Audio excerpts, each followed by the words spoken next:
आजिर प्रथम खबर गुरुत्वपूर्ण स्थान में लगाजिबो सीसीटीवी रथयात्रा को नहीं आसला गाइडलाइन दल चकटा एड़ाइबा पई स्वतंत्र व्यवस्था आसंता जून मास 27 तारिख में पुरीर विश्व प्रसिद्ध रथयात्रा अनुष्ठित हेबो।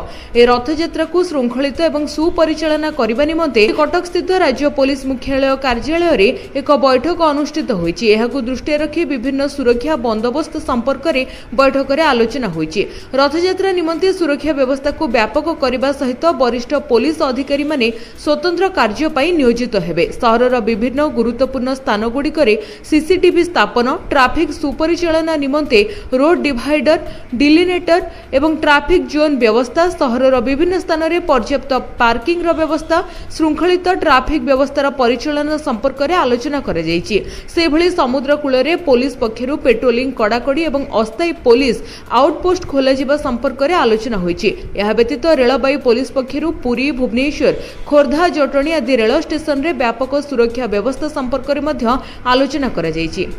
नंबर 2 बाल्य विवाह सूचना देबे प्रधान शिक्षक सीएमआईओ भावे दियागला दायित्व कोनोसी स्थान में बाल्य विवाह हेले संपृक्त अंचल रे थिबा विद्यालयर प्रधान शिक्षक किंबा अध्यक्ष ए संपर्क में सूचना प्रदान करिवे। विद्यालय प्रधान शिक्षक एवं अध्यक्ष को बाल्य विवाह सूचना अधिकारी भाव दायित्व मिलिछि। जेकोनोसी बाल्य विवाह हेले सेमाने संपृक्त अंचलर शिशु उन्नयन प्रकल्प अधिकारी को ए संपर्क में अवगत कराइबे।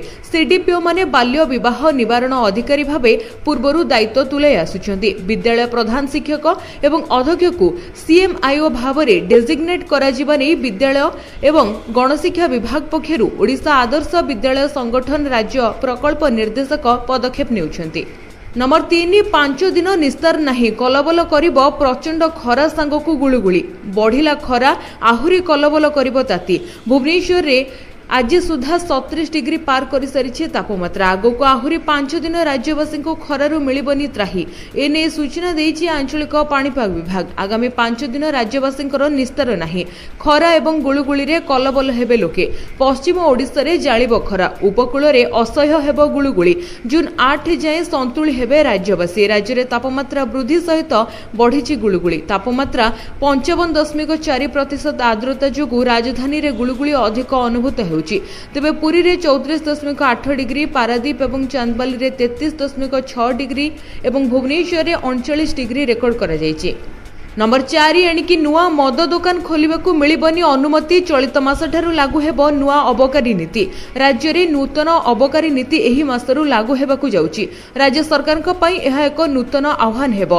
नूतन अबकारी नीति रे नुआ दुकान खोलिबार नाही एने सूचना दैछन्ती अबकारी मंत्री पृथ्वीराज हरिचंदन।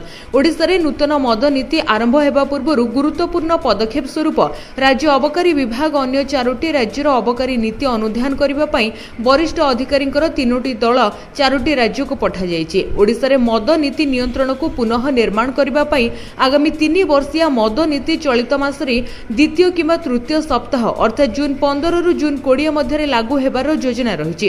रिपोर्ट अनुसार एही नीति कोनोसी नुआ मद दुकान खोलिबा पई अनुमति देबो नाही। एहा पूर्व पद्धति ठारू एक प्रमुख परिवर्तन जहा प्रायतः राजस्व सृष्टि पई संप्रसारण उपरे गुरुत्व देउथिला। नंबर 5 ओमफेड चाषी को मिलिबो 1 लाख टंका दुर्घटना जनित मृत्यु सहायता राशि। महंगा हेबो ओमफेड क्षीर। दुग्ध चाषी बड़ घोषणा कले मुख्यमंत्री मोहन माझी। क्षीर लिटर पिछा 3 टंका अधिक पाइबे दुग्ध चाषी। एसहित ओमफेड चाषी मानकु 1 लाख टंका दुर्घटना जनित मृत्यु सहायता राशि प्रदान कराजिबो। लिटर पिछा 4 टंका दर बढ़िबार थिला। राज्य सरकार 2 टंका वहन करिवे आउ 2 टंका खाउटिंकु देबाकु पड़िबो। एहा द्वारा राज्यर प्राय 2.5 लाख गोपालक सीधा सड़क लाभवान हेबे। तेबे ओमफेड बाल्टी दही A2 मिल्क A2 घीर शुभ उद्घाटन मध्य करिसेंती मुख्यमंत्री। नंबर 6 महाप्रसाद नारे श्रीमंदिर बाहर खजा बिक्री कले हेबो कार्यानुष्ठान। खूब शीघ्र कराजिबो जांच। केवल श्रीमंदिर आनंद बजार रे बिक्री होउथिबा खजा ही महाप्रसाद। बड़दाण्ड रे महाप्रसाद नारे खजा बिक्री प्रसंग रे एभली प्रतिक्रिया रखिसेंती पुरी जिल्लापाल। से कहिसेंती महाप्रसाद नारे श्रीमंदिर बाहर भक्तंकु खजा बिक्री कले हेबो कार्यानुष्ठान। खजार मान खूब शीघ्र जांच आरंभ हेबो। फूड सेफ्टी लाइसेंस बिना खजा फैक्ट्री खोलिथिबा व्यवसायीक ऊपर हेबो चढ़ाऊ। संपृक्त व्यवसायी विरुद्ध में हेब दृढ़ कार्यानुष्ठान। केवल श्रीमंदिर आनंद बजार में बिक्री होता खजा ही महाप्रसाद बोली जिलापाल कहते। तेबे 2 दिन पूर्वे पुरी आसुथिबा भक्तों को सांघातिक ठकेई नहीं अभियोग आसीथिला। श्रीमंदिर बाहर उठा दोकानी माने बिक्री करुथिबा खजा को महाप्रभुंकर महाप्रसादर नाम नहीं भक्तों को बिक्री करुछंती। नंबर 7 राज्य में कोविड पॉजिटिव संख्या 15 को वृद्धि। ओडिशा रे आउ 4 जण नुआ कोरोना संक्रमित चिन्हट होइछंती। फल राज्य में कोरोना संक्रमितों संख्या आज सुधा 15 को वृद्धि पाइछि। व्यस्त हेबार कोनोसी कारण नाही बोली स्वास्थ्य विभाग कहूछि। एबे लक्षण देखा देलानी केवल गुरुतर आक्रांतकर कोविड परीक्षा करा जाउछि। जेतिकी परीक्षा हेउछि सेथिरु बहुत कम पॉजिटिव आसुछि। लोकमानकु परामर्श सतर्कता अवलंबन करिवा पई कहा जाउछि। गहली जगह को जांतु नाही, मास्क पिंधंतु, दरकार पड़िले ग्लोव्स व्यवहार करंतु, हाथ धुअंतु। एबे 3 जण नुआ संक्रमित गतकाली चिन्हट हेबा परे आक्रांतक संख्या वर्तमान 2 अंक छुई सारिछि। अन्य जणे रोगी कोरोना रे प्राण हराइतिबा मध्ये अभियोग होइछि एवं राज्य रे कोविड र संख्या 15 रे पहुंचिछि। नंबर 8 भल प्रदर्शन कले पुरस्कृत कराजिबो, अवहेला कले खोजी खोजी कामरे लगाजिबो। प्रशासन को अधिक गतिशील करिबा पई राज्य सरकार गुरुत्व दैछंती। एणिकी जेउ कर्मचारी माने कार्य रे अवहेला करूछंती सेमानकु चिन्हट करा जाय कार्य रे लगाजिबो। एथि सहित जेउ माने उत्तम प्रदर्शन करिवे सेमानकु पुरस्कृत कराजिबो। प्रति मासरे बेस्ट कर्मचारी पुरस्कार प्रदान करिबा पई सरकार निष्पत्ति नैछंती। उन्नयन आयुक्त अनु गर्गक अध्यक्षतारे अनुष्ठित बैठक रे ए नै निष्पत्ति को मंजूरी मिलिछि। नंबर 9 भारत में बढ़िबो ईवी उत्पादन। नुआ निर्देशावली जारी कले केंद्र सरकार। ओडिशा पई रहिछि बड़ सुजोग। भारत सरकार इलेक्ट्रिक व्हीकल निर्माण को प्रोत्साहन देबा लगी नूतन निर्देशावली जारी करिसेंती। भारत में इलेक्ट्रिक पैसेंजर कार निर्माण को प्रोत्साहन देबा योजना अधीन रे एही नीति मार्च 15, 2024 रे प्रथमे घोषणा करा जायतिला एवं एबे एहार सविशेष निर्देशावली प्रकाश पाइछि। ए योजना भारत को इलेक्ट्रिक यान निर्माणर एक विश्वस्तरीय केंद्र भाव में प्रतिष्ठा करबा सहित देश नूतन विनियोग को आकर्षण मध्य करिबो। ए नीति अनुसार ऑटोमोबाइल निर्माता कंपनी माने भारत में इलेक्ट्रिक यान उत्पादन पई अति कम रे 4150 कोटी टंका विनियोग करिवे। नंबर 10 बढ़िला सुनार दर। जानतु केते क्यारेट पई केते रहिछि मूल्य आपणक सहर रे। सुनार दर एबे आकाश छुआ होइछि। ता सहित रहिछि गढ़ा मजूरी दर। गत किछि मास भितरे सुनार दर क्रमागत भाव में बढ़ी चलिथिबारु सुना व्यवसायी मध्य प्रभावित होइछन्ति। अंतर्जातीय स्तर रे सुनार दर वृद्धि पाउथिबारु एहार प्रभाव भारतीय बजार उपरे पडुछि। तबे आज भारतीय बजार रे राजधानी भुवनेश्वर रे 24 कैरेट सुनार मूल्य 10 ग्राम पिछा 97,640 टंका रहितबा बेले 22 कैरेट सुनार मूल्य 99,500 टंका पहुंची। मुंबई रे 24 कैरेट मूल्य 97,640 और 22 कैरेट मूल्य 89,400 टंका रही।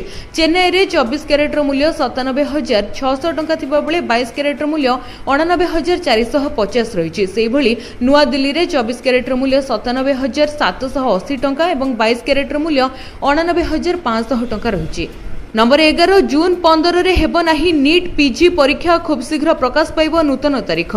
जून 15 तारीख में हेबाकु थिबा नीट पीजी परीक्षा को स्थगित रखा जायछि। सुप्रीम कोर्ट को निर्देश पर एनबीईएमएस द्वारा एही निष्पत्ति निया जायछि, जेउथरे कोर्ट गोटिए शिफ्ट रे परीक्षा करबा को निर्देश दैथिले। सूचना अनुसार एनबीईएमएस द्वारा खूब शीघ्र नूतन परीक्षा तारीख घोषणा कराजिबो। पूर्वरु एही परीक्षा जून 15 तारीख में हेबाकु थिला एवं एथि पई परीक्षा केंद्र चयन व्यतीत अन्य प्रस्तुति मध्य करा जायथिला। एही परीक्षा 2टी शिफ्ट रे कराजिबार थिला, तथापि प्रार्थीक आवेदन रो सुनानी करी सुप्रीम कोर्ट गोटिए शिफ्ट रे परीक्षा करबा पई निर्देश दैथिले, जहाकु जातीय परीक्षा बोर्ड पई एक बड़ झटका बोली विवेचना करा जाउछि। नंबर 12 ट्रेन रे मिलिबो स्वादिष्ट खाद्य। आईआरसीटीसी आरंभ कला नूतन सेवा। मेल एवं एक्सप्रेस ट्रेन रे यात्रा करुथिबा यात्री मानक पई आईआरसीटीसी आनिछि खुशी खबर। यात्री को मिलिबो ई पेंट्री सेवा। यात्री मानकु सेमानक ट्रेन सीट रे सठिक मूल्य रे समय अनुसार खाद्य मिलिबो। रेलबाई रो एक सहायक company Indian railway catering and tourism corporation mail एवं एक्सप्रेस ट्रेन रे यात्रा करुथिबा यात्री मानक पई ए सुविधाजनक सेवा आरंभ करिछि। ई पेंट्री हेउछि आईआरसीटीसी द्वारा आरंभ करा जायतिबा एक डिजिटल खाद्य बुकिंग र सुविधा, जहां मेल एक्सप्रेस ट्रेन रे यात्री को सीट रे खाद्य जोगाइबो। कन्फर्म एवं आरएसी किंबा आंशिक टिकेट थिबा यात्री माने एही सेवा पाई परिबे। टिकेट बुक करबा समय रे किंबा परे बुक होइथिबा टिकेट हिस्ट्री को जाई ई पेंट्री विकल्प को चयन करिवे एवं बुकिंग परे आपण एसएमएस किंबा ईमेल माध्यम रे मेल वेरिफिकेशन कोड को पाई परिबे। नंबर 13 आम बस ड्राइविंग पई एणिकी 5 वर्षर अभिज्ञता दरकार। किछि दिन हेबा आम बस द्वारा अनेक दुर्घटना घटुची, फଳରେ अनेक लोकंकर जीवन हानि हेउची। आम बस दुर्घटना परे कड़ा आभिमुख्य ग्रहण करिछि क्रूड। एणिकी सबु ड्राइवरकर दक्षता जांच कराजिबो। 5 वर्षरु अधिक अभिज्ञता नथिबा ड्राइवर को नियुक्ति न देबा पई निष्पत्ति होईछि। तेबे क्रूडर परिचालना निर्देशकक एक बैठक अनुष्ठित होइतिले। एथिरे वरिष्ठ अधिकारी माने उपस्थित रहितिले। प्रशिक्षण को जोरदार कराजिबा सहित ड्राइवर नियुक्ति को कड़ाकड़ी करबा पई निष्पत्ति निया जायछि। नंबर 14 आसला बड़ खबर। खाता को आसिबो सुभद्रा तृतीय किस्ती टंका 15,000। सूचना देले उपमुख्यमंत्री प्रभाती परिडा। उपमुख्यमंत्री कहिसेंती महिला सशक्त हेले व्यवस्था सुदृढ़ हेले देशर विकास हेबो। गत मार्च 31 सुधा जो महिला माने सुभद्रा योजना पई आवेदन करिथिले एवं योग्य विवेचित होइथिले सेमाने ही आर्थिक सहायता प्रथम किस्तीर चतुर्थ पर्याय पाई सारिछंती, जहां सेमानकर आर्थिक कारबार को सहज करिछि। सूचना जोगे जे सुभद्रा योजना रे 1,65,877 जन महिला प्रथम किस्ती टंका पाइथिले। सेहि भली 98,82,092 जन महिला द्वितीय किस्ती टंका पाइछंती एवं सुभद्रा योजना पई नुआ आवेदन करिथिबा योग्य हिताधिकारी को गत एप्रिल मास 24 तारिख रे सरकार एकाथरे 10,000 टंका पठाइथिले। एथि सहित जो माने वर्तमान सुधा भी सुभद्रा योजना रु टंका न पाई वंचित अछंती सेमानकु एकाथरे 3टी किस्तीर टंका 15,000 मिलिबो। तृतीय किस्ती टंका बंटन समय रे एवं जो माने सुभद्रा योजना रे प्रथम किस्ती एवं द्वितीय किस्ती पाई सारिछंती सेमानकु केवल तृतीय किस्ती रे 5,000 टंका मिलिबो। एने बड़ घोषणा करिछंती प्रभाती परिडा। तेबे आपण माने कमेंट करी हमकु जणांतु आपण माने सुभद्रा योजना रे प्रथम किस्ती द्वितीय किस्तीर टंका पाइछंती कि नाही, निश्चित कमेंट माध्यम रे जणांतु। नंबर 15 आरंभ हेबो जगन्नाथ एक्सप्रेस बस सेवा। जानतु केउ स्थान रु चलिबो एही भल्वो बस रो सेवा। राज्य रे आरंभ हेबाकु जाउची बहु प्रतीक्षित जगन्नाथ एक्सप्रेस बस सेवा। ओडिशा राज्य परिवहन विभाग द्वारा एही बस सेवा प्रसिद्ध रथयात्रा पूर्व आरंभ हेबो। ए बस रे यात्री माने बेस विलासपूर्ण एवं आरामदायक यात्रा करि परिबे। गेरुआ रंग रे एही बस सेवा को आरंभ करा जायछि आजि ठारू। तबे एही बस सेवा राज्य भितरे एवं राज्य बाहर को चलाचल करिबो। सेति पई ओएसआरटीसी तरफ सबु व्यवस्था करा जायछि। मुख्यतः पुरी रु देशर प्रमुख धार्मिक पीठ गुडी को एही बस संजोग करिबो। तबे वर्तमान जे बाहर राज्यर स्थान गुडी को पई सेवा आरंभ करा जाउछि से गुडी को हला पुरी रु अयोध्या, पुरी रु उज्जयिनी, पुरी रु तिरुपति पुरी एवं पुरी रु हैदराबाद, पुरी रु भिलाई, भुवनेश्वर रु विशाखापट्टनम। नंबर 16 पेंशन नियम रे हला संशोधन, बढ़िला ग्रेजुएटी रो परिमाण। राज्य सरकार के पक्षरु सरकारी चाकरियांकर भविष्यत को दृष्टि रखी ओडिशा सिविल सर्विस नियम 1992 रे संशोधन अना जायछि। दिव्यांग एवं स्वामी परित्यक्ता एवं झियमानकर भविष्यत को निश्चित करा जायछि। एथि सहित राज्य सरकार के पक्षरु 20टी दिगरे नियम रे संशोधन करा जिबा सहित सरकारी चाकरियांकर परिवार को एक प्रकार सुरक्षा बलय भितर को निया जायछि। ए संक्रांत रे अर्थ विभाग पक्षरु विज्ञप्ति जारी होईछि। विज्ञप्ति अनुसार एणिके ओडिशा सरकार चाकरिया माने जदि इस्तफा दियंती एवं परवर्ती पर्याय रे तांको इस्तफा पत्र को 90 दिन मध्य फेराई नेबाकू चाहिबे तेबे सरकार ताकू ग्रहण करिवे। मात्र पूर्वरु सरकारी चाकरिया जदि चाकरी रु इस्तफा देउथिले तांको पई ए संक्रांत रे कोनोसी स्वतंत्र मार्गदर्शिका नथिला। मात्र भारत सरकार चाकरियांको क्षेत्र रे इस्तफा एवं स्वेच्छाकृत अवसर पुनर्बार सुजोग रहितला। से भली जे कर्मचारी विरुद्ध रे विजिलेंस मामला थिबो मात्र अदालत तांको दोषी साब्यस्त करि नथिबे से क्षेत्र रे संपृक्त चाकरियांको पेंशन मिली परिबो। तबे पूर्वरु सरकारी चाकरिया माने अवसर बेले अति बेसी 15 लाख टंका ग्रेजुएटी बाबद को पाउथिबा बेले एबे ही परिमाण 20 लाख टंका को बढ़ा जायछि। विचारपति क्षेत्र में यह 20 लाख रु 25 लाख टंका को वृद्धि करा जायछि। नंबर 17 कलिंग स्टूडियो हेबो अत्याधुनिक स्वयं संपूर्ण स्टूडियो। डीपीआर प्रस्तुत करबा पई मुख्यमंत्री देले निर्देश। मुख्यमंत्री मोहन चरण माझी कलिंग स्टूडियो परिदर्शन करी एहाकु एक स्वयं संपूर्ण अत्याधुनिक स्टूडियो भाबरे विकसित करबा पई निर्देश दैछन्ती। एथि पई एक डीपीआर मध्य प्रस्तुत पई से विभाग को कहिछन्ती। तबे 1980 मसिया रे स्थापित होइतबा ए स्टूडियो एकदा चलचित्र निर्माण पई उन्नत यंत्रपाति सहित पूर्व भारतर एकमात्र स्टूडियो भाव में ख्याति अर्जन करिथिला। तबे नुआ सरकार दायित्व नेबा परे एही स्टूडियोर अत्याधुनिकरण को गुरुत्व देबा पई मुख्यमंत्री विभागीय अधिकारी मानकु निर्देश दैछन्ती। नंबर 18 प्राकृतिक विपर्यय रे क्षतिग्रस्त चाषी को मिलिबो क्षतिपूरण। चलित वर्ष 16 आसीछि मौसुमी लघुचाप जोगु अदिनिया वर्षा होईछि। अदिनिया वर्षा जोगु चाषींकर बड़ क्षति होईछि। एहाकु दृष्टि रखी राजस्व मंत्री बड़ घोषणा करिसेंती। कहिसेंती अदिनिया वर्षा रे जदि कोनोसी चाषींकर क्षयक्षति होईछि तेबे क्षतिग्रस्त चाषी को शीघ्र मिलिबो क्षतिपूरण। मे 27 रु 30 तारिख भितर होइतिबा लघुचाप वर्षा रे क्षयक्षतिर स्थिति समीक्षा करा जाईछि एवं स्वतंत्र रिलीफ कमिशनर कार्यालय रे वीडियो कॉन्फ्रेंसिंग जरिया रे बैठक अनुष्ठित होईछि। नंबर 19 सरकार बड़ घोषणा खूब शीघ्र प्रति मासरे महिला को मिलिबो 2500 टंका। महिला मानकु खूब शीघ्र सरकार देबे 2500 टंकार सहायता राशि एने बड़ घोषणा करिसेंती दिल्ली सरकार। दिल्ली सरकार खूब शीघ्र महिला समृद्धि योजना आरंभ करिवे। ए योजनार रूपरेखा प्रस्तुत करबा पई 3 जण मंत्री को नै एक कमिटी गठन करा जायछि। तेबे सूत्र अनुसार महिला मानक पई आवेदन प्रक्रिया सहज करबा पई एक स्वतंत्र वेबसाइट प्रस्तुत करा जाउछि। ए योजना अधीन रे दिल्लीर गरीब असहाय महिला को प्रति मासरे 2500 टंका जोगाई दिया जिवो। नंबर 20 एबे भी फेरिनी 6181 कोटी मूल्यर 2000 टंकिया नोट। भारतीय रिजर्व बैंक 2000 टंकिया नोट प्रत्याहार करबा पई निष्पत्ति नेबार प्राय 2 वर्ष बीती गलानी, किंतु एही नोट गुडिकर एक बड़ संख्या एबे भी लोकंक पाखरे पड़ी रहिछि। एगुडिकर मोट मूल्य 6181 कोटी टंका हेबो। गत मे 1 तारिख सुधा एही परिमाण 6266 कोटी टंका रहितला। अर्थात आ विशेष परिमाणर 2000 टंकिया नोट फेरु नाही। तबे आपनकु कहि रखुछु जे नोट प्रत्याहार निष्पत्ति परे मध्य 2000 टंकिया नोट वैध रहिबो।